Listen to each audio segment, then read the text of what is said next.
what we are here at Synergy. We're a concierge medical practice. We deliver personalized care, highly personalized care that's really rooted in the belief that lifestyle medicine can reduce the risk of disease, treat disease, and extend your health span, not just your lifespan, but we want you to live as healthy as you can for as long as you can. And we want all of our members to participate in these events. This is part of our culinary medicine series, so we're really excited to have Dr. Styer from CCRM Boston to co-lead this with us. So a little bit of housekeeping before I introduce Dr. Styer. We're going to keep everybody on mute, but we want to encourage participation. So the chat lines will be open and we'll be fielding your questions, and at the end we'll sort of invite everybody to converse. And if you haven't already, now's a good time to wash your hands. And I will go ahead and talk about Dr. Styer, who really has a lot of accolades. We're so lucky to have him upstairs. He is a reproductive endocrinologist, founding partner, and co-medical director of CCRM Boston. He is board certified in obstetrics and gynecology and the subspecialty reproductive endocrinology and infertility. That is a mouthful. A lot of words. Yes. He received his undergraduate degree in biology from Duke and his medical degree from Vanderbilt School of Medicine. He completed his residency in the Harvard Integrative Program in OBGYN at the Brigham and at Mass General. He completed a fellowship in reproductive endocrinology and infertility at MGH Harvard, and previously practiced at MGH for more than a decade, my home as well. Yes. So he's a staff physician at Beth Israel Deaconess, Newton Wellesley, and Metro West, and is an associate professor of OBGYN and reproductive biology at Harvard Medical School. So within New England, he serves on the board of directors for Resolve New England and Fertility Within Reach, where he works to improve access to fertility treatment and expand emotional and educational support for patients. Really a wonderful, wonderful mission. Dr. Styer is nationally recognized for his expertise, research, and invited lectures in elective single embryo transfer, predictors of IVF success, LGBTQ family building, egg freezing, egg donation, and fertility outcomes in women with uterine fibroids and endometriosis. He has published more than 75 original abstracts, research articles, review articles, invited editorials, and book chapters. And you know, he is invited frequently for interviews. He's been invited nationally, has been interviewed by the Boston Globe, Good Morning America, America.com, the New York Times, Newsweek, Cosmopolitan, Alert, Marie Claire, and Self for topics regarding infertility, pregnancy, egg freezing, and fertility care in minority women. He has been honored with Boston Magazine's Best of Boston Top Doctors, and the Most Compassionate Doctor Award, and the Patient's Choice Award by his patients and peers. These patients right here, right upstairs in Chestnut Hill, right above us here, CCRM Boston, Chestnut Hill, and also in Framingham. So on that note, we're going to turn it over to you, and maybe just tell us a little bit about, like, who is this for tonight? Is this only for women who are looking to become pregnant? Is it about hormonal balance in general? And will men benefit from watching this? Yeah, thanks so much, Kim, for the very kind introduction. I'm so happy to finally be here. We have been neighbors for many, many years, and I have not collaborated until just now. I think that's a great question, Kim, is like, who is this for? Who's our audience? And it really extends to not just women who are in their early 20s through the perimenopausal and menopausal transition, but also men as well. I think it really comes down to looking at wellness in general through the reproductive years, but also the perimenopausal years. And also it's really an issue of hormonal balance, and also balance of nutrition, exercise, and just in general taking care of yourself in the best way to perform well, but also, as you point out, prevent or reduce the risk of disease, and also hopefully extend life. And I think that's what it comes down to. And I really think this is such a salient topic right now to discuss, and to actually have a demonstration with both of you today, so that we can all learn a lot more about how we can best take care of ourselves. Great. All right. And I don't even think I introduced myself. I introduced you. I'm Dr. Parks.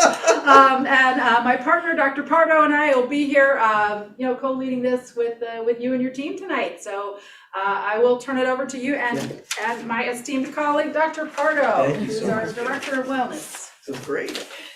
Thank you so much. Well, we're so happy to have you in the kitchen, Erin. Thank you for joining us. And we've got some really nice, simple, but nutrient-dense recipes tonight to share with everybody. They're going to be a real nice power punch for detoxification, for hormonal balance, for supporting gut health, your microbiome. There's so much that these recipes do, and they are so simple, which is so great.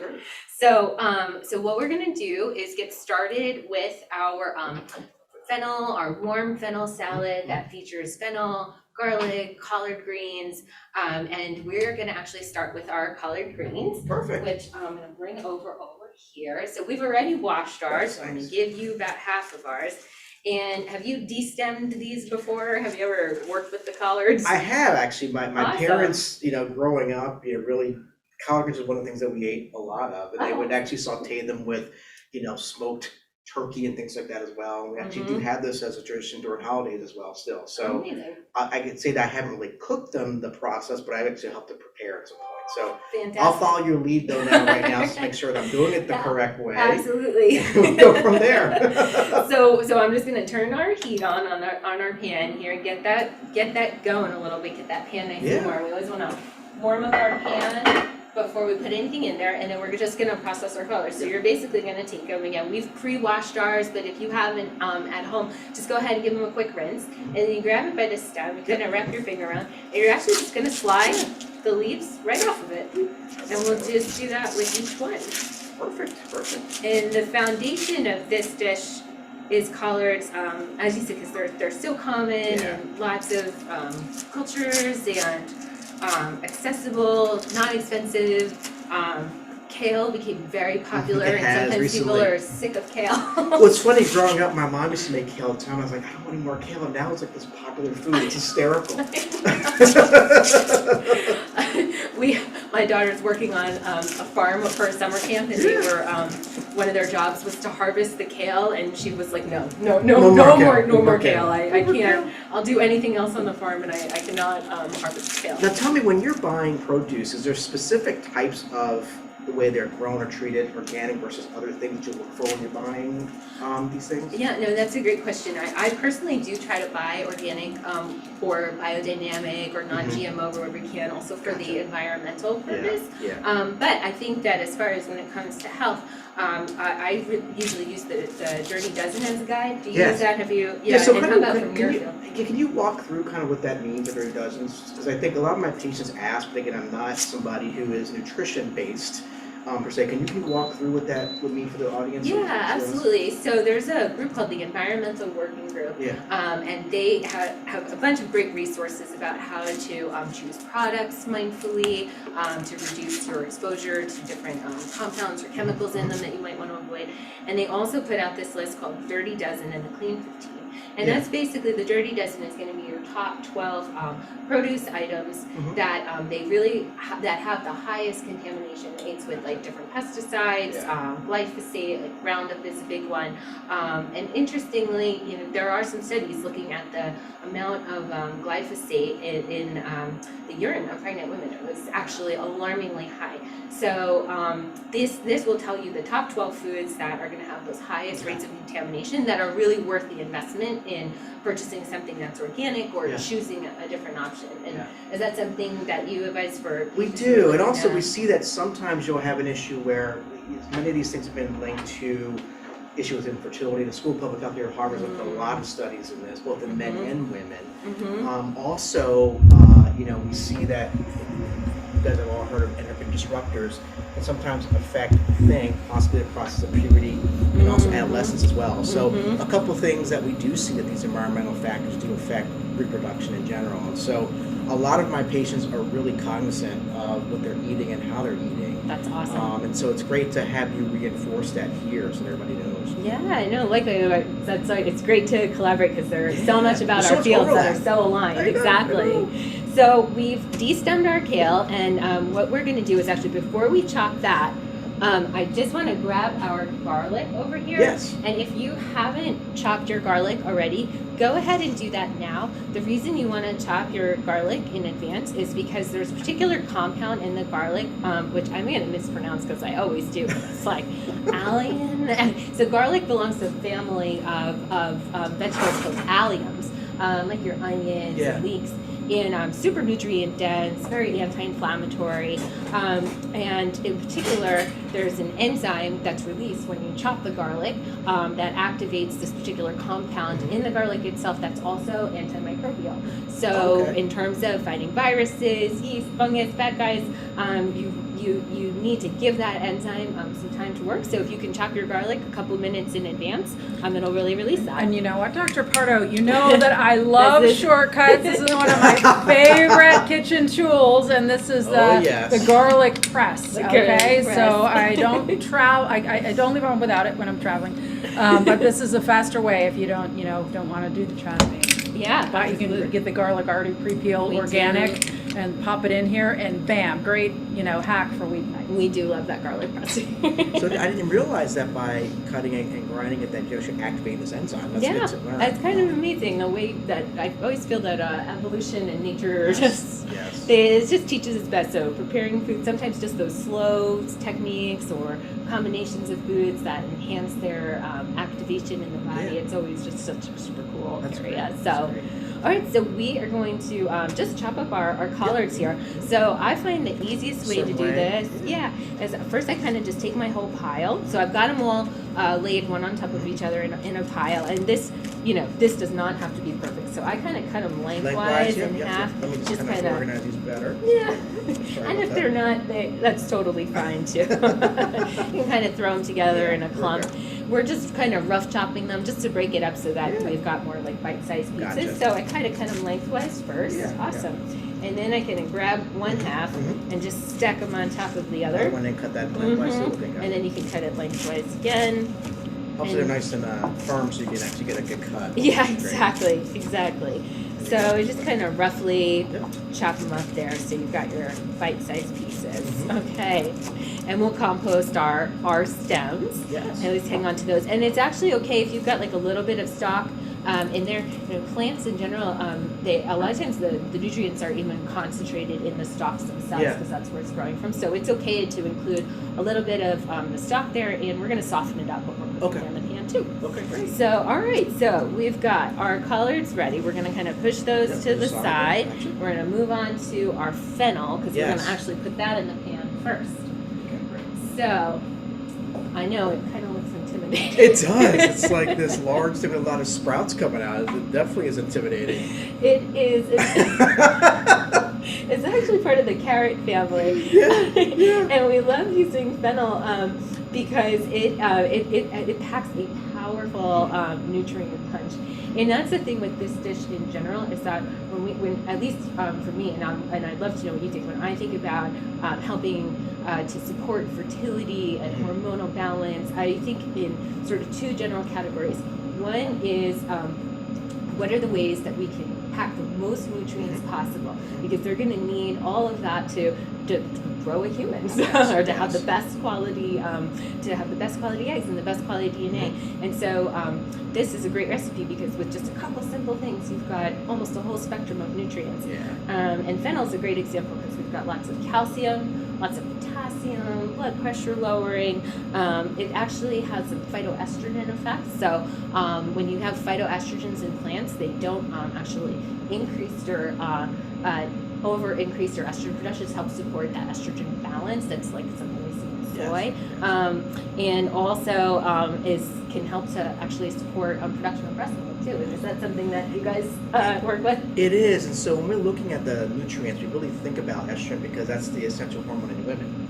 And so as testosterone would be in men. And so estrogen has so many different factors that it affects, including bone health. We talked about calcium. Especially in the perimenopausal area where that's a balance of hormones for that. But also it supports the lining of the uterus. It supports the receptors that are in the ovaries that helps with follicle development.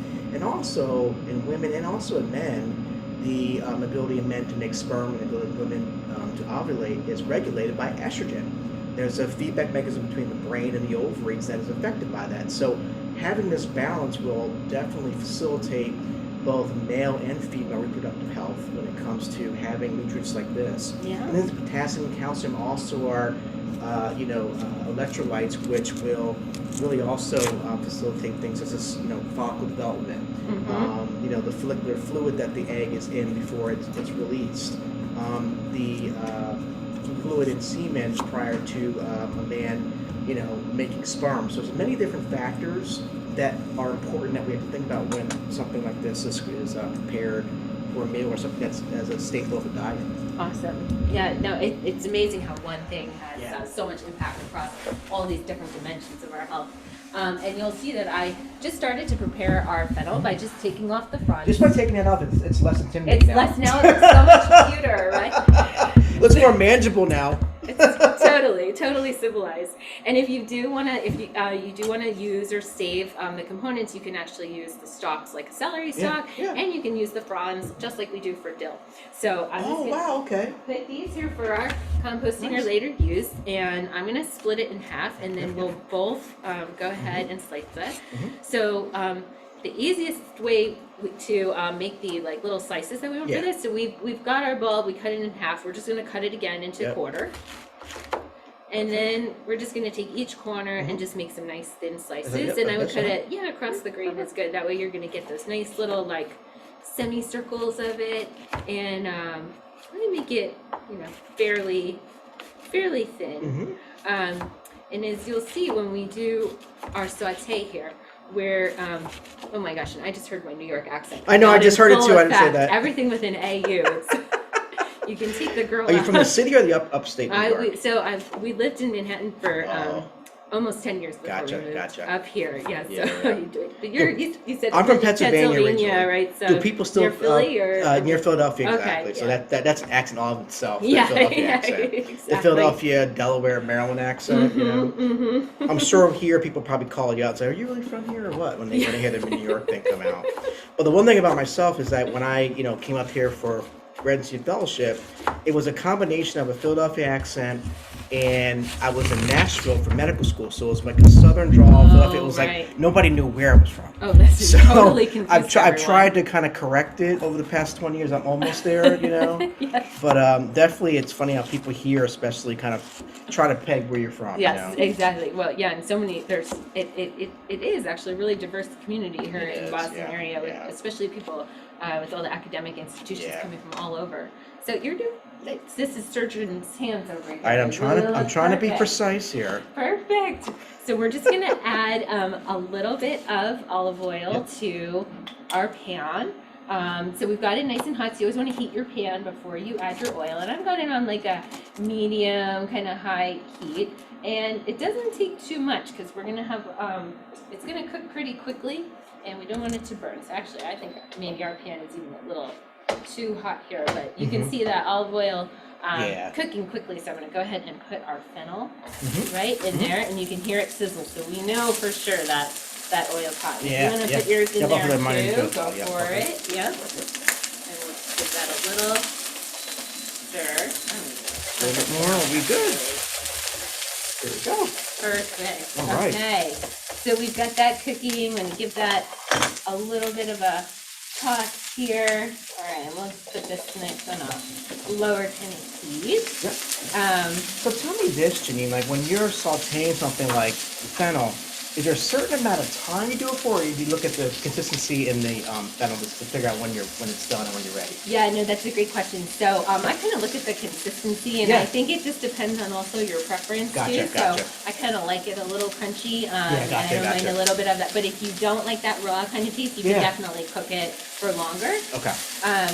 And then since we've got this going, I'm going to go ahead and add our garlic as well. Because that's just going to start to release those wonderful smells, and that's that allium. I gotta tell you, the best smell in the world is onions and garlic sauteing. I love that. And do you want to do our salt and pepper? Yes. Like, I like to do that. So which do you put in first, or does it matter? I don't think it matters. Okay. Yeah, you can tell. I cook here like I cook at home. It's just So a little bit of pinch here. Yeah, a little bit here. A little bit there. Perfect. And we'll do the pepper next. If you wanted to dial up the heat on this, you Yep. can totally add some red pepper flakes. Oh, I love things hot, so that would be something I would do. Next time we'll go more with the red pepper. Yeah. All right, and we've got that going and sizzling, Oh, it so smells, that's pretty good. if you guys could smell this, it smells incredible. And that, we'll give that a minute, and Yeah. then we'll add our collards. And so we were talking about nutrient density and really packing Yeah. things into a recipe. And then the other aspect that I know, at least from my perspective, it relates to hormonal balance, but so many other medical conditions, is having recipes that are also anti-inflammatory, right? And inflammation, if you've watched us cook before, you are no stranger to this world, to this word. Inflammation is that mechanism, that driving force, that overactivation of our immune system that really manifests in so many of our common chronic illnesses or conditions, including things that really affect reproductive health, like PCOS. It's a big deal. Right? It's a really big deal. I mean, I think just to kind of take off from dovetail from that, you know, inflammation is actually a normal process, but when it's excessive, that's when we have disease processes that sprout up. So in my area, typically endometriosis is probably the classic inflammatory disease. Yeah. Something like adenomyosis or uterine fibroids are also things that are mediated by excessive inflammation. Yeah, we call it like the alarm clock that won't stop ringing. Completely. And I think one of the biggest topics that we see in my area, which is problematic and challenging, is recurrent pregnancy loss. There is some data to show that, you know, women who have recurrent losses that are unexplained may be due to increased inflammation, whether it be throughout the entire body or actually in the uterus specifically, or both. And so, you know, I think something like this is important. I think one of my things that I really emphasize is minimizing inflammation. And all my patients, I actually had them start with omega-3s up front. Yeah. Fatty acids, about 1,000 milligrams per day, because it's been shown to have anti-inflammatory effects, not just for cardiac health, for other things as well. And so I really do, something that's really important is anti-inflammatory as much as you can to really optimize, you know, cell growth, because inflammation can also damage cells. And so you really want to prevent that natural decline in cells by minimizing inflammation. So I agree with you 100% about, you know, really trying to minimize that. Absolutely. And I think it just really, because it's going to drive, it's so deeply rooted in that survival instinct that we have, that sort of that fight or flight mechanism that kicks off, that's also Should I add this associated there with too, or no? We're going to add it in a little bit. Gotcha. We're Make staging make it sure I in. was doing my part. Don't worry, I'll answer it. So inflammation is going to drive up cortisol, that stress hormone level. And you know what? When our body is prioritizing survival, you know what it's deprioritizing? Reproduction. Yes. Right? So That's a great point too, just because people, if you think about just overall general functions, the body's going to focus on the most essential things, such as brain health and brain perfusion, heart and lung perfusion. And you'll see folks who go to acupuncturists, and acupuncturists also show you that reproduction and fertility is kind of the last thing the body's thinking about. So if we can optimize the reserves that need to become extra to the brain and the heart, other essential organs, there'll be more for fertility. So that's a great point you just made. Oh no, thanks. And it's amazing how no matter, you know, what the conditions we're thinking of, like some of these root causes are just so foundational. And if you want to add your colors, you're going to put a big dose of anti-inflammatory Without right further into ado, this. more anti-inflammatories. Here we go. So you do probably need to cook your collards in bit of batches, because they generally won't all fit in the one pan. Perfect. But you know, so many people ask about, like, well, like, how can I fight inflammation? And you brought up a great point with the omegas. There are so many aspects of our lifestyle that can be anti-inflammatory, that can fight all those forces. And one of the easiest ways is through our food. And leafy greens are just huge for that, right? And a lot of times people, I don't know if they ask you this about, like, how about detox, different detox plans, and say, well, your biggest organ for detoxification is your gut, and there's nothing it loves more than leafy greens. Yes, right? most definitely. We Now, also, are there certain, besides this, other detoxification things that you think about? Other kind of foods that people can have as a short list of detox foods that they can go to easily? Yeah, I'd say anything that supports like gut health and the health of your microbiome. Remember that ecosystem Yes. of bacteria that lives in and on our body. 80% is in your gut, and again, the gut is probably in addition to the liver, the gut is really our largest organ. So anything that feeds the gut, that supports gut health and makes those microbes happy, like your fermentable fiber in your leafy greens, is going to be a great core for supporting that.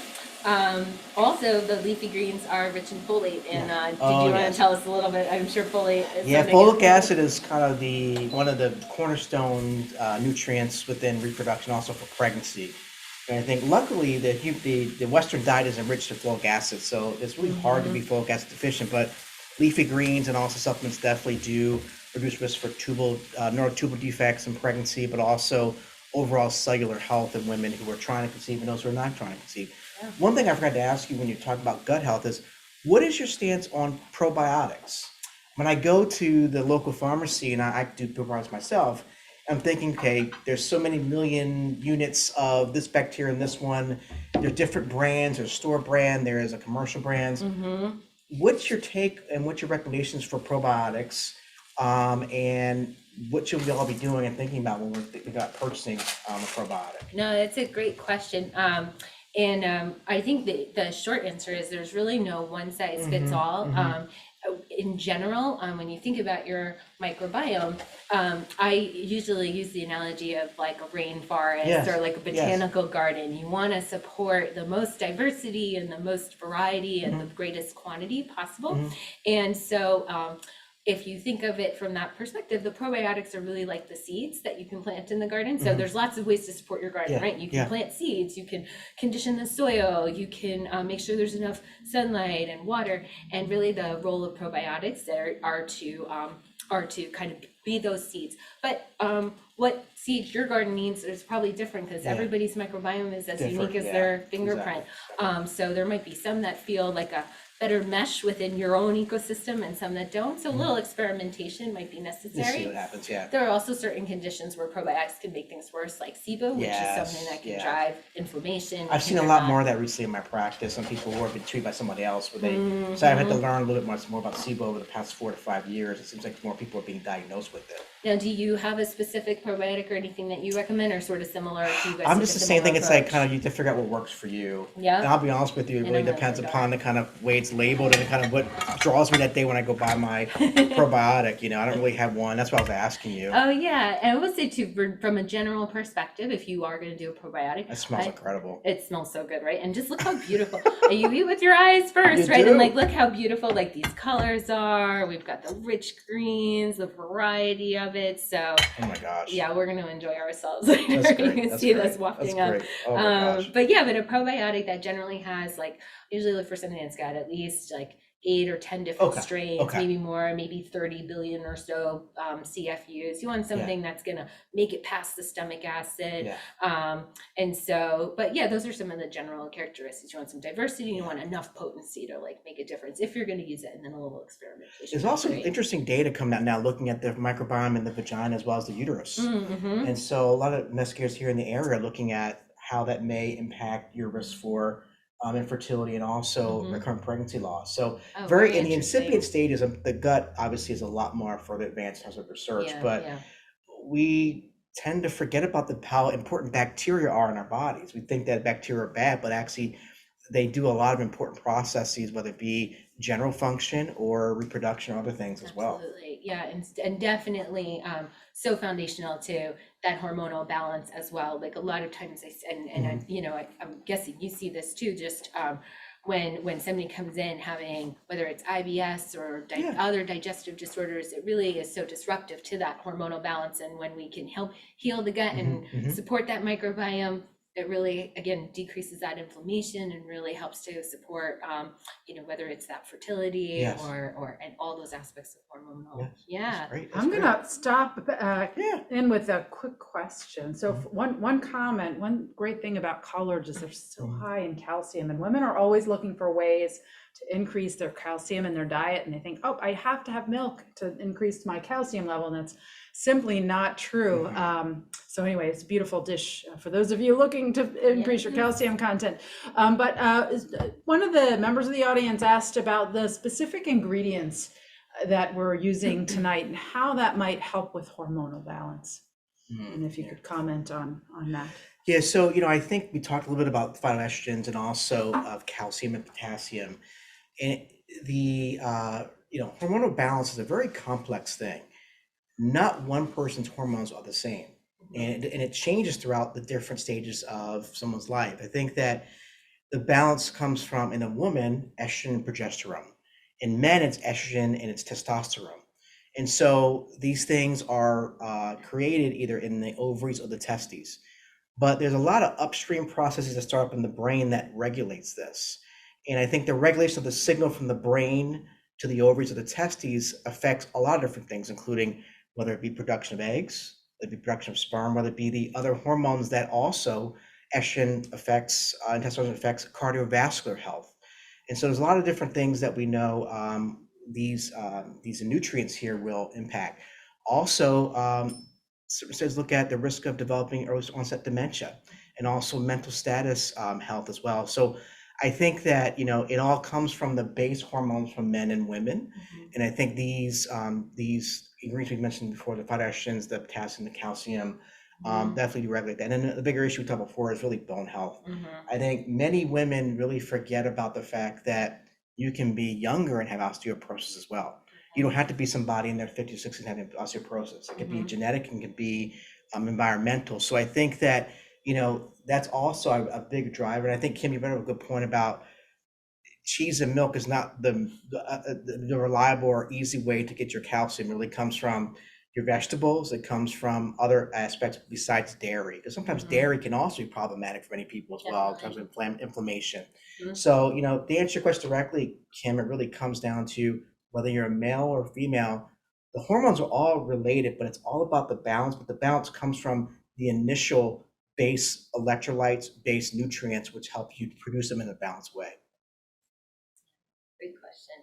Yeah. And I appreciate the question, like dovetailing so well with, our discussion. And I'm looking at this plate, and as we're talking, I'm thinking, and potassium and vitamin K and B vitamins, and, and the fertility process can be a stressful one, and you're going to burn through those B vitamins more quickly. And like, here you go, on a plate, here they are. So it really is every chance to eat is really an opportunity to directly affect these mechanisms. It is. I think a lot of people sometimes who are not thinking about nutrition think about eating as just a necessity, like just have to do it to kind of get by. But really, it's a cumulative process. I think that, we think about when you're working out, you have a goal in mind of like building muscle mass or losing weight. It doesn't happen in one workout. And I think with eating, it's the same thing. It is kind of your body of work. And if you're consistent, that's when you can really achieve longevity, achieve the best health possible. But it comes down to consistency. I mean, there's other issues too, like, certain people have genetics that really affect things. So even people who have genetic predisposed to have high cholesterol, high blood pressure, those folks who really benefit this. But I think in general, it's a cumulative, consistent process that really gets us through. And I think you build upon one day after the next. And I think that's really something I think that, I try to emphasize with patients of mine, especially those who have issues with nutrition, PCOS patients who may have obesity, may have glucose intolerance, may have diabetes risks. I think it really does impact a lot of essential factors, not just women who are trying to get pregnant, but people in general. Yeah, no, that's a great point, and makes me think about also the blood sugar balancing effects of meal like this too, where insulin resistance and that prediabetes being such a disruptive force in the world of hormonal balance and fertility, and this is a great way to fill yourself, feel full, feel nourished, and also really with all the fiber in this, not only are you feeding those healthy bacteria, but you're really helping to balance blood sugar as well. And you are also, I know, an expert on our next star ingredient, açaí, and have a little didactic for us to enjoy before we start making our power-packed açaí bowls. If we want to take a little pause, and we'll pull up your slides. Let me go over there. We're gonna go ahead and pull up your slides to share with everyone. All right, thanks so much. And so this is something I find is near and dear to my heart, because The first question that my patients ask me, even the first visit, is how can I help myself in terms of fertility and just be a better person trying to conceive? And I think it's all about self-help. And this is great to be here tonight to talk about how they can best help themselves. And it comes down to nutrition and fertility and wellness. Let me advance the slide here. I don't think it's advancing. Let's see. So is this one right here? Let me see. Sorry, folks, this one a little small. There we go. What did you? Okay, gotcha. So just a quick fertility overview. We'll talk a little bit about nutrition and also synergy, which is quite appropriate for this discussion of nutrition and fertility care, and then some little pros and pitfalls as well. So just an overview. Fertility is something that does not discriminate whether of age or race or ethnicity or location. About 15% of all reproductive age women and couples will have or experience fertility in their lifetimes. About a fourth to a fifth will be unexplained, meaning there's normal testing. So that could be somewhat frustrating because many of us want to find an issue or a cause and try to fix it. I think that we look at how wellness and nutritional status are really correlated to peak fertility potential. And there are many studies over the past 20 years and also recently that look at how nutrition and fertility are synergistic in men and women who are trying to conceive. Now, this is as a classic slide here, looking at fertility rates in women. This is based upon many different generations of people or published people from 1600s to 1900s. The Hutterites, the Geneva Bourgeoisie, Normandy, Norway, Canadian populations. We know that peak fertility occurs around 20 to 24 years of age. And typically, peak fertility is about 20 to 22% per month. That's the chance of pregnancy per month of trying to conceive around 20 to 24 years of age. We know that around late 20s, early 30s, there starts to become this very subtle decline of fertility or chance of fertility. And then after 35, we start to see more of a faster decline in fertility. And at 40, much more of a rapid decline here at that point in time. Now, the reason for this is that the women are born with a certain fixed number of eggs, and this number only declines with age. At birth, typically a woman will have about 1 million eggs. And interestingly enough, when a woman is about 28 weeks inside of her mom's uterus, you have about 7 million eggs. So you go from 7 million eggs before birth to 1 million eggs. And then when you get down to puberty between 10 to 15 years of age, it declines to about 300,000 eggs. And you can see there's a sharp decline as we go through here. And this rate is different depending on who you are. But this decline in eggs accounts for the decline in fertility that we see as women get older. Of note, Massachusetts, this is the state with the second oldest age of women initiating family building. And this is due to many factors, including increased or expanded educational as well as career opportunities for women who are delaying childbearing later on. And so this is one of the many factors that we see. People think that infertility is increasing, and many of it's due to a lot of socioeconomic and social constructs that are happening more in the 2022 and earlier, which comes from women delaying childbearing for many reasons. Now, looking at fertility care, I want to emphasize one size never fits all. Okay, and everyone is unique, and I think this is something that we at CCRM embrace and emphasize. Also here at Synergy Health also emphasize. It's all about individualization and customization, and looking at the small details. That's the most important thing here. But again, wellness nutrition is the foundation. If you are not well, if you're not healthy, then pregnancy or fertility is not going to be something that is going to be as easy to achieve. I think with this, it is not an easy task. So it really involves interactive care with a team of fertility specialists, physicians, Janine and Kim here at Synergy Health, also acupuncturists, functional health medicine providers, and other healthcare providers to really provide both the physical, nutritional, and also mental health approach to really optimize our outcomes. Now, one of the biggest and most common, areas in this area is nutrition. what can I do to support nutrition through supplements? Most common question that I get asked. So the first thing is going to be prenatal vitamin. And there's no preferred brand. There's no special brand that's better than the others. It could be a tablet or a chewable form or gummy vitamin. No script is needed, but again, as we talked about before with folic acid, about 0.4 milligrams or 400 micrograms of folic acid is necessary. Also vitamin D, which is also called vitamin D3 or cholecalciferol, between 1,000 and 2,000 IUs per day. This is usually contained in the prenatal vitamin. And I mentioned for omega-3 fatty acids, something that's so important. It's anti-inflammatory, between 1,000 and 2,000 units a day. No script necessary, get it from any local pharmacy. Also called fish oils, DHA or EPA. And especially in women's health, things such as endometriosis, adenomyosis, fibroids, recurrent pregnancy loss, may be affected by inflammation. So this is a great way to reduce your baseline inflammatory status and reduce any kind of cellular issues or cellular damage that occurs in not just the ovaries and the other areas aspects, but also the heart, the lungs, the brain. And so I think it's a really important foundational supplement that you should be thinking about.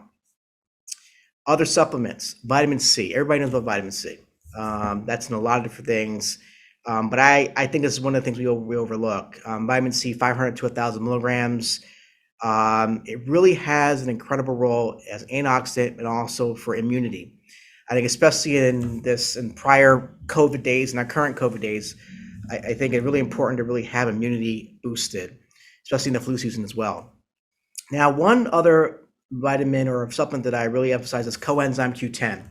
There are many animal studies that emphasize its use because it's shown to have antioxidant effects to really improve egg quality, and many animal studies are translatable to human studies. So I think one thing I think about here is 400 to 600 milligrams per day. It's also called ubiquinol, so you don't get confused. You'll see that as well. It's the other form of coenzyme Q10. And then finally, acai, something that is emerging. We see a lot of acai bowls, a lot of acai using a lot of different formulations. It's from a South American berry, berry from a South American tree. Promising beneficial effects of this. Frozen or powder forms are important for highest potency. CCRM recently had a really landmark and impressive study looking at acai in some of the patients who are undergoing fertility therapies who are over 40 years of age. And they showed after about 8 to 12 weeks of a formulation they used for this, with acai, that women had better outcomes from a response standpoint, but also embryo development during IVF. And so something that, is emerging as a possible use for those who are undergoing fertility therapy. In additional ones, we see these also use inositol for PCOS, polycystic ovarian syndrome. This provides more metabolic balance. People with PCOS have sometimes a risk for diabetes, for glucose intolerance, for inflammation that can cause heart disease when they get older. So inositol is a great supplement there, about 1,000 milligrams of that per day. Others, L-arginine, magnesium, zinc, selenium, melatonin are also others that are used. But I say also, as a kind of pause here, you should really consult with your physician to make sure that this doesn't interact with any of their medicines that you're taking. So supplements are not always benign, but make sure it doesn't interact with the meds that you're taking. So that's a really important point to put across here.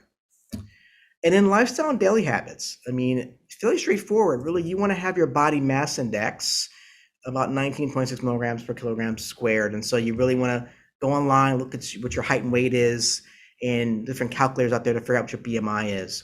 We know that extremes in weights, whether you're too lean or too heavy, can adversely affect your egg quality. And even women who are serving as egg donors, who are donating their eggs to make embryos that would be used on the women, we've seen that even extremes can affect egg quality when those embryos from a donor are transferred into someone else. And so it's important to really try to have this strict balance. Possibly also increased risk for pregnancy loss with the extreme of BMI over 30. And we know that with a BMI over 35, there can be decreased success with the fertility therapies, but women may have to do 2 or 3 times more therapies to be pregnant because the BMI can affect not just their response to medications, but also the ability of them to implant and carry a pregnancy as well. Other things that are really no-nos, tobacco use and vaping, well-studied, something called DMBA, which is a toxin within cigarette or tobacco, can affect and actually kill eggs at a high rate. Alcohol use, excess alcohol use, obviously no, but there's really not any studies that show that any certain alcohol use can affect fertility. It's hard to know. And there are variable results in caffeine studies. I always say everything's good in moderation. So for alcohol, probably 4 to 6 glasses of wine per week. For caffeine, no more than 1 or 2 caffeine beverages a day, whether it be a Diet Coke, whether it be coffee. So again, moderation is always important here. And then finally, lifestyle and daily habits. Exercising, aerobic exercise is always important. Traditional studies, less than 20 miles per week of running, because we find that with excessive running, women can start to not have their periods regularly. It can affect your ability to ovulate or release an egg regularly. So I think that if you're starting to have irregular absent periods or rigorous exercise programs, that may signal a need to change your regimen and to scale back a little bit more. And then finally, nutrition, as we talked about tonight, really a foundation of wellness, really a pillar of conception and pregnancy success. You really have to treat your body in a way that is healthy and consistent to really see the effects and see the results. So I think it's really important. But again, there's different approaches. It can be complex. It's not straightforward. And so really relying on the expertise of someone like Janine and Kim and other healthcare providers who specialize in this area is really important to really pursue. And it's a final thing about us at CCRM, several centers, South Shore, Metro West, offering a full service or a full slate of services. Myself, my partner, Allison Zyman, and Dr. Reineck really do espouse the balance of the science, nutrition, the mental health aspect to really provide the best care for our patients. And really so happy and appropriate to be in the same physical space as Janine and Kim and Synergy Health, really to show that there's a different level of fertility care and interactive concierge internal medicine care, which I think Synergy and CCRM Boston provide. So I think that's about it here. But thank you so much for listening to this part, and then turn it back over to you, Janine. Wonderful. Perfect. Thank you so much. All right, we're gonna switch our camera around here. That was a really wonderful presentation. I think as somebody who really looks at health holistically, mind, body, the choices we make, but marrying that very much with the science and the evidence. I think you captured that so well and so completely. I was thinking so much as you were talking, and the obesity part, and how obesity is really just an inflammatory state, and it makes sense that it's just so much more difficult. But so many root causes and driving forces behind that, which is why it is so important to work with somebody who can help you, as we say here, kind of peel back the layers of the onion and understand those root causes. And then at the same time, looking at everything in balance. And I always think of that too for fertility, when your body's in balance, and when you're in that homeostasis, as we call it, right? Almost every process is almost easier and more and naturally. And that's really when we're living in a way that's more aligned with how we were evolutionarily designed,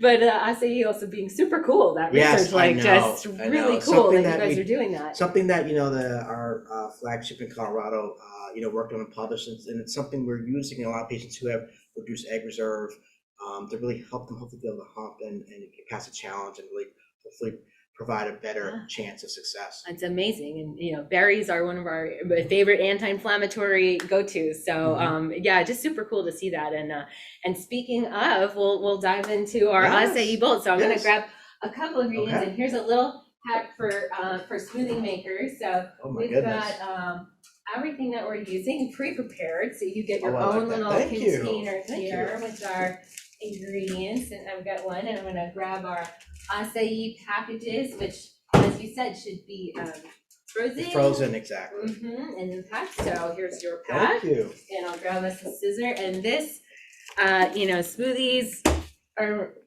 such a great way to get so many nutrients in one fell swoop. And these smoothie bowls are awesome. So we're gonna just start by putting everything basically in the blender. So we're gonna demo two options. So I've got the NutriBullet here, and you got the Vitamix, and you can use any blender that you have at home. But we're gonna start by going ahead and cutting open our acai That's like a package. full Oh, do you have a package. tear? Oh, I look think at it's that. Yeah. yours. All right. We don't I'm gonna even tear it need and get it all to. over myself. You're right. You know what? Probably easier to cut it. Yeah, I'm gonna cut mine. 'Cause No, I will- myself I'll be the. it'll splatter on my I'm gonna be face. the first person to. It would be very spill good it to have all on, to have it over me. online, all the places with açaí on my face. Then we'll really, you know. Here. Okay, so we've got our fertility promoting acai Yes. right as the foundation here, and then we're gonna add our leafy greens. So we found another way to sneak them in. So you've got Oh, leafy yes. greens in both our recipes, and we're just using some spinach here. Mhm. And you could do kale, you Mhm. could do your favorite leafy green, I know. and and I'm just gonna grab like a good handful Yeah, and kind of gotcha. shove that in, so you can put Gotcha. however much you want to put in there Got it in too. Yep. And if you're making this for yourself for hormonal amounts, or you're making this for kids, again, you just snuck a bunch of greens in there, so it's a great way to get that all in.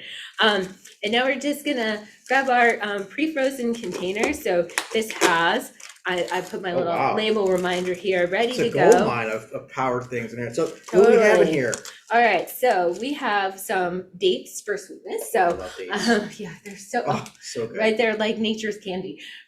So we're putting them in. They've actually got some good fiber content Okay. too. And I think our recipe said 6, but we have experimented a little bit with it. I think actually 3 is fine. 3, okay, Yep, gotcha. but you should have a full 3 in your package already. And I have a lot more actually. How okay, many well, put in there? it's like a half. They're I kind have of like- cut. oh, okay, in- okay, yeah, gotcha, yeah, they're gotcha. cut. We cut them in half. Yeah, exactly. I don't put too much in here. Yeah, no, you're We don't want pre-measured. any date You're overload here. pre-measured. So you've already got some nice fiber from your spinach and your dates, and then we're gonna put in our bananas. So I always recommend using actually like a slightly underripe banana. Okay. So the riper more it is, firm, yeah. and the more it also like breaks down and has higher sugar content. Yeah. So fructose is a sugar, the natural sugar in fruits. Very not really present in the berries, which is why the berries have like that lower glycemic index. It can be higher in foods like apples, oranges, and bananas. Although again, these are super Mhm. healthy, nutrient dense foods, so we're not promoting them. Mm-hmm. But the fructose is something that can raise some of the mechanisms of inflammation, including how it drives insulin production, Gotcha. and how it can affect something called uric acid that can Yeah. also cause inflammation and that hormonal imbalance. So a slightly underripe banana is going to have lower fructose content. Gotcha, okay. And it's also going to be more of a resistant starch, which means it's going to make it all the way down to your colon Okay, where those gotcha. healthy microbes reside, Yeah. and going to feed that microbiome so it becomes a prebiotic source as Oh, well. wow, okay. Yeah, so look for it to have that slightly green kind of Mhm. content. And then, oh, I'm already gonna like run out of room. You've got plenty of room. Okay, good. Gotcha. And then we've got our berries, so Oh, yes. to complement, so we've got 10 strawberries and basically like I think it was a quarter cup of wild blueberries. And you can see we went with wild blueberries here because those are actually more nutrient dense. So smaller, darker, more pigmented foods are going to actually give you an indication of their nutrient content. So we've got wild blueberries are going to be richer in antioxidants, and there's lots of studies in the medicine world on blueberries for dementia and Yeah. anti-inflammatory and cardiovascular benefit and anti-cancer. Do you guys hear about We talk do. about wild blueberries? A lot of my patients actually ask me which fruits are the best to eat that don't spike your insulin, like spike your glucose as much. And I tell them blueberries, blackberries, raspberries are kind of the probably the better ones. Do you agree with that? Yeah, totally, Okay. totally. Yeah, right. Totally aligned. Yeah, I Okay. agree. Lower glycemic and much more bang for your buck in terms of like anti-inflammatory. Because I have some people come and see me and they're saying I'm eating like oranges and watermelon, like that. Those things are hyperglycemic, and so let's say PCOS patients, they want to lose weight and so on. I want to reduce their insulin cycle. Because when insulin goes up, it's a growth factor, and when insulin goes up, you're going to stop burning fat, and so that's important, I think, to emphasize to folks that not all fruits are going to be weight loss friendly. Yep. And so it's good to see that you have this here as well. Yeah, absolutely. So That's actually a really good segue Yeah. into one of our questions, Oh, which was excellent. about, what about women with a diagnosis of PCOS who perhaps are lean and aren't necessarily overweight? Yeah. What kind of diet should they be following? So it goes down to the fact of understanding, there's no weight to lose. So they're a really difficult population because there's nothing really to lose. So I really look at them metabolically to see if they have insulin resistance. If they have evidence of a slightly elevated hemoglobin A1C, or elevated insulin, then you will try to have them have more of a less carb-rich diet, more high-quality proteins, a lot more fiber. But that's the one area that's really challenging because there's not a whole lot more to do with them for weight loss. Yeah. I also have them on inositol many times as a nice kind of way to kind of balance things. And also depending upon who they are, I may trial metformin as well at a lower dose. Metformin, as some people may know, is a anti-diabetic medication, probably one of the more commonly prescribed oral medications, mainly used with type 2 diabetes. I find women who are obese who have PCOS helps them lose weight in some cases, but those who are leaner I may use as well because there are some studies that show that it possibly may improve if they don't have periods, have them have their periods come back. It also has been shown to reduce testosterone levels in women who have elevated testosterone levels in PCOS. So what I try to do, Kim, is look at them as an individual and see what kind of things may be not balanced. It comes down to balance again. And if they have issues with glucose metabolism or sugar metabolism, then we'll talk about inositol as well as metformin, and then go from there. Yeah, it's great. I so agree. And from just a general, and as a complement from that general medical and from that functional medicine perspective, PCOS, including PCOS in women who are of normal weight, is very much that onion situation where we're looking at fasting insulin, looking for anywhere where we can find whether there's insulin resistance present, and then really trying to peel back the layers of that onion to understand what is driving that, what is driving that that root cause dysfunction, what's driving that inflammation that's then driving that insulin up. So whether it's gut health or whether it's all those other elements of their lifestyle, their stress, their sleep quality, sometimes the way they're breathing can influence very it. Subtle things, yeah. And you see my New Yorkness coming out again, the gesticulations. I'm knocking over the liquids here. Nothing spilled yet, we're good. Yeah, just a little bit, not too much. It's totally fine. All right, so I'll get our spinach out of our way. We're gonna add our last couple ingredients to our smoothie. So we've got some almond butter. You've got I love almond butter. Oh yeah, so nice. Got some healthy fats, some omegas. Yes, you want a little spoon that in. So it's just gonna help provide a nice balance, and it doesn't have to be too much. We just have, I think, like 2 tablespoons in here. Yeah. And then we've got some almond milk, and you could obviously choose your favorite kind of MYLK milk here. We like the unsweetened almond milk. I think we use the Califia brand, but you could use whatever brand you want. I do kind of like to choose organic. I always check my almond milk to make sure there's no sugar added. So question for you before you start this is that when I go to a specific common, coffee vendor, I won't put up the names here. People order their cappuccino or their latte, whatever, and they say, I want X, Y, and Z with almond milk or oat milk or this milk. And I'm like, is there a better type of milk besides the regular milk? Like, can you give us a sense of kind of what people should be thinking about if they want to be the most helpful? Yeah, I mean, I think that most of the we'll say national chains in the department do have alternatives to dairy milk that are going to be plant-based, so going to start to be a little healthier. If you do include dairy in your diet, if that works well and synergistically for you, I always recommend pasture raised and brown cow where you can.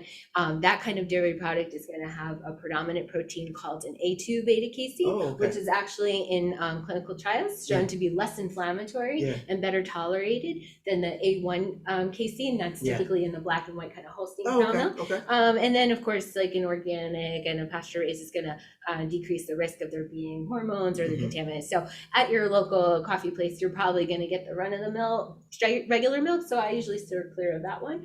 And then I try to go with the one that's got the least sugar in it. So fortunately, all of them do have added sugar in the barista blends. But I think if you're choosing like an oat milk or an almond milk, or if they have a cashew, that's going to be a better option overall. That's good to know. Yeah. So we chose, do you have a favorite that's yours?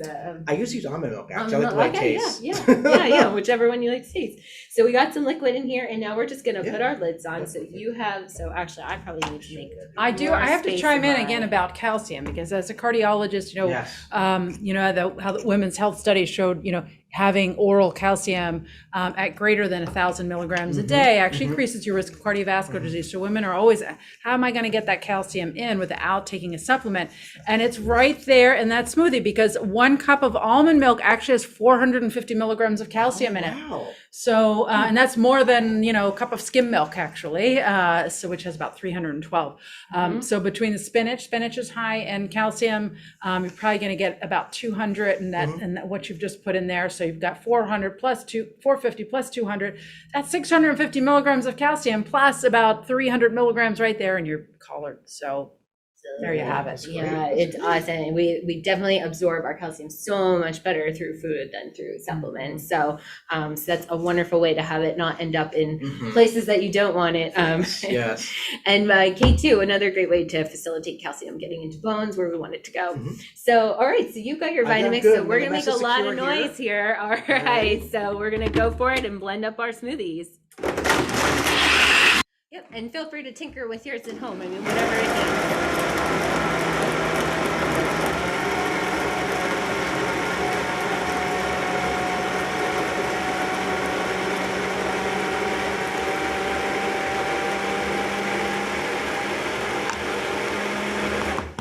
Let's see what we got All here. right, how are you looking? Just feel.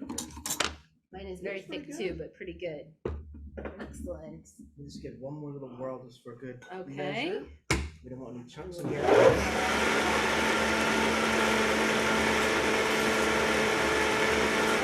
right, we're good. Excellent. Take this off here. Extra. Here we go. Extra special. All right. So we're gonna go ahead and pour our acai mixture, our smoothie blend, into our bowl. These are coming out.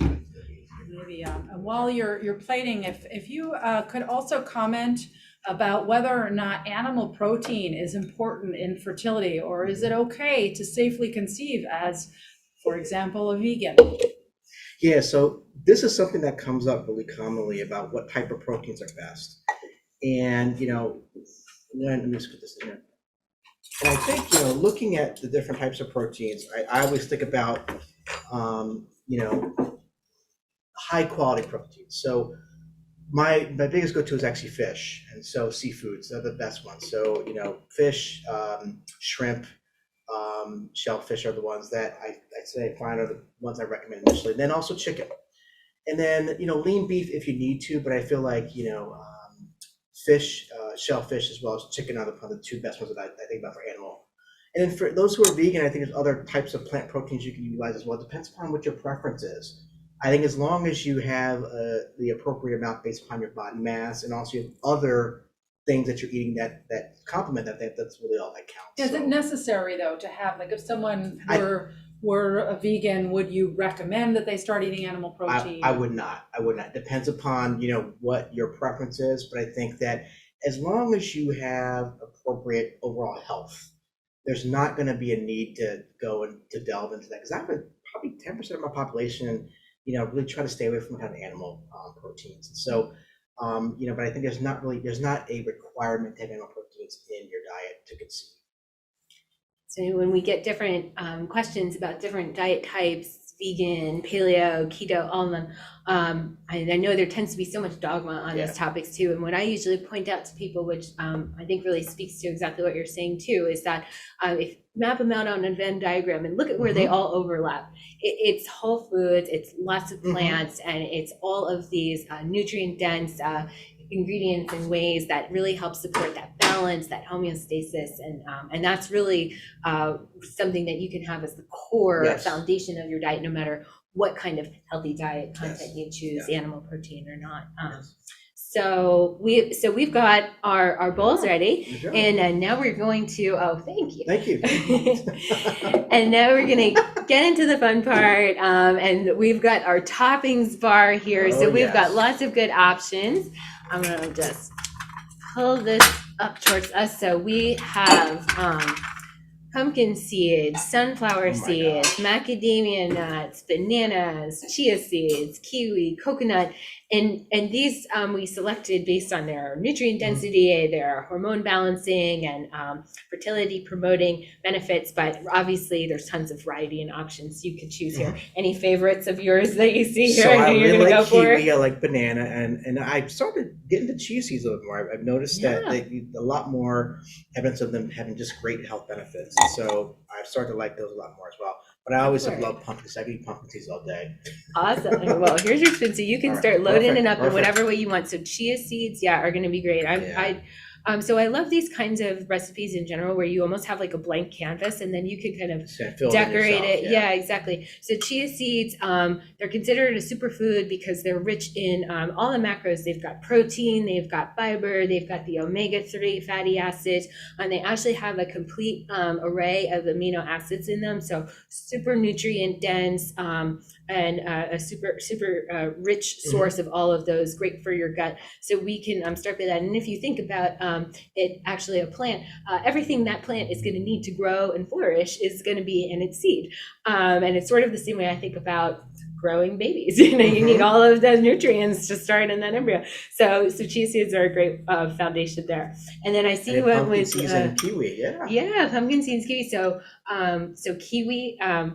Actually, there are some studies looking at kiwi, and it actually has DNA repairing capabilities. Oh, wow, okay. So eating, actually, I forget how much it was in the study. It was maybe like 3 kiwis per day, but improved DNA repair. 3 kiwis per day. 3 kiwis per day.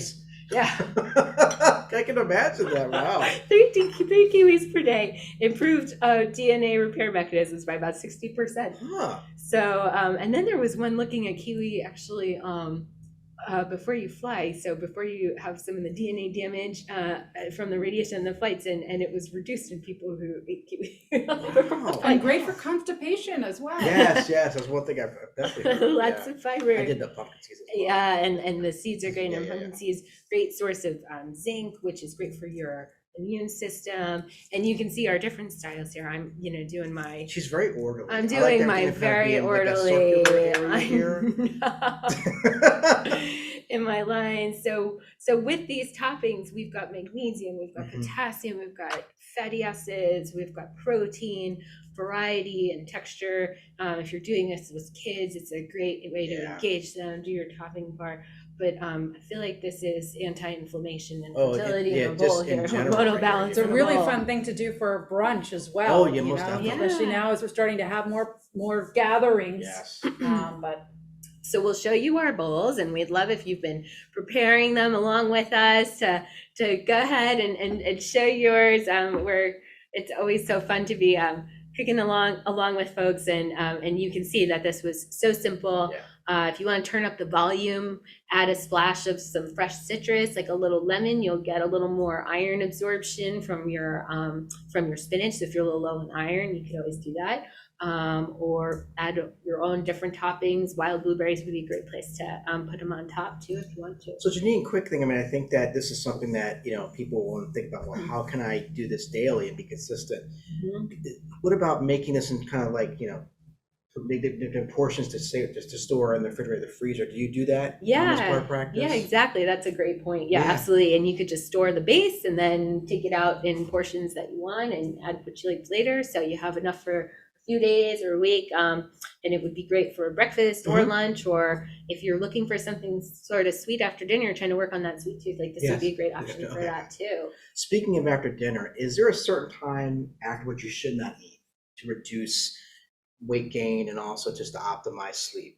Yeah, definitely. And I'd love to hear, your thoughts on also sleep as it relates to fertility. But, in the medical world, sleep is just huge for, immune health and cognitive reasons and for emotional resilience. And and eating too close to bedtime will definitely disrupt the depth and quality of your sleep. So I generally advise people ideally not to eat within 3-4 hours of bedtime, if possible. No less than 2 for sure, because it's really going to play to what's happening at night with your metabolism. You really want that to be a time of rest and fasting. And you don't want your body busy trying to digest food. But do you have any advice you give folks? Yeah, it's actually one of the cornerstones that I think about for fertility, besides the supplements and just mental health and mental wellness. I really say between 7 to 8 hours a night of sleep if possible. Now, most people I find get like 5.5 or 6 hours.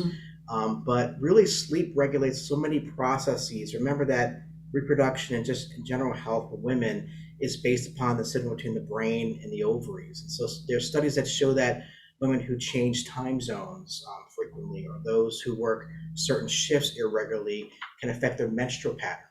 And we know that someone's menses or their frequency of menses really is a reflection of their reproductive health.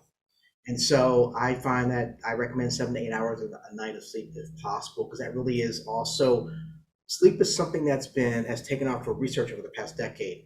And we know it must be essential because we all have to sleep.